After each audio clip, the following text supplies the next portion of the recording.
मैं डॉक्टर पारुल गर्ग एक interventional radiologist हूँ और इंटरवेंशनल रेडियोलॉजी के बारे में बहुत कम लोग जानते हैं। तो आज आपको एक छोटी सी मैं पेशेंट की स्टोरी शेयर कर रही हूँ, ये बताने के लिए कि इंटरवेंशनल रेडियोलॉजी क्या है और हम क्या करते हैं। तो 29 इयर्स ओल्ड फीमेल पेशेंट जिनका रिसेंटली 1 मंथ बैक ही सिजेरियन मतलब उनका बेबी सर्जरी से हुआ था। और हो क्या रहा था कि बार बार ब्लीडिंग हो रही थी बेबी होने के बाद, जो कम नहीं हो रही थी, बढ़ती ही जा रही थी and it was life threatening. उनकी जान खतरे में भी थी उस ब्लीडिंग से।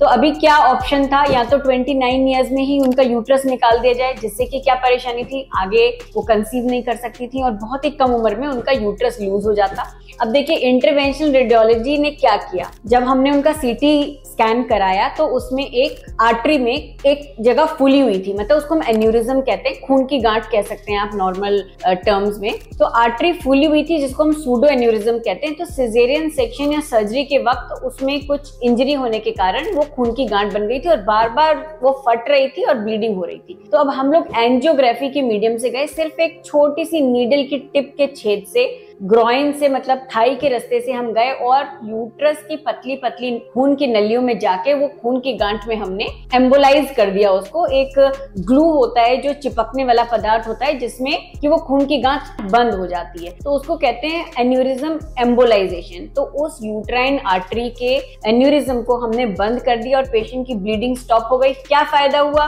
फर्स्ट ऑफ ऑल पेशेंट का यूट्रस बच गया, कोई बड़ी सर्जरी नहीं हुई और पेशेंट 29 इयर्स की, ना तो उन्होंने यूट्रस लूज हुआ उनका और वो आगे कंसीव भी कर सकते हैं। तो ये एक ब्यूटी है इंटरवेंशनल रेडियोलॉजी की, जिससे नॉन सर्जिकल मेथड से बहुत सारे ट्रीटमेंट हो सकते हैं।